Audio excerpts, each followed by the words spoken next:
শাকিব খানের স্পর্শে অস্বস্তি, মুখ খুললেন জ্যোতির্ময়ী কুণ্ডু। বাংলাদেশে প্রিন্স ছবির বিশেষ স্ক্রিনিংয়ের সময় ভাইরাল হওয়া একটি ভিডিও ঘিরে শুরু হয়েছিল বিতর্ক। সেখানে দেখা যায় অভিনেতা শাকিব খান টলিউড অভিনেত্রী জ্যোতির্ময়ী কুণ্ডুর কোমরে হাত রাখেন আর তিনি তা সরিয়ে দেন। একইভাবে অভিনেত্রী তাসনিয়া ফারিনও বারবার শাকিবের হাত সরানোর চেষ্টা করেন। বিতর্কের সূত্রপাত। ভিডিও প্রকাশ্যে আসতেই নেটপাড়ায় প্রশ্ন ওঠে, শাকিবের আচরণে কি নায়িকারা অস্বস্তি বোধ করেছিলেন? অনেকেই এটিকে ব্যাড টাচ বলে কটাক্ষ করেন। জ্যোতির্ময়ীর বাক্যা। তবে এবার নিজেই মুখ খুললেন জ্যোতির্ময়ী। তিনি জানান, ঘটনাটি ভুলভাবে ছড়ানো হচ্ছে। সেদিন প্রচণ্ড ভিড় ছিল, দাঁড়ানোই কঠিন ছিল।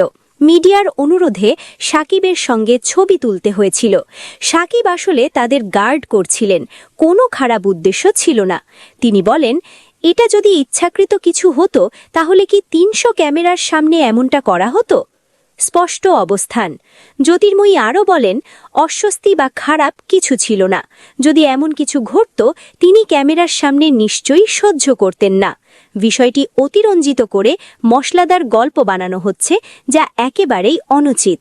তার অনুরোধ শেষে তিনি সবার কাছে আবেদন করেন, এই ধরনের মশলাদার গল্প ছড়ানো বন্ধ করুন। এতে কিছুই লাভ নেই। সবাই নিজেদের মতো জীবনযাপন করুক আর এইসব অযাচিত বিতর্ক থেকে দূরে থাকুক।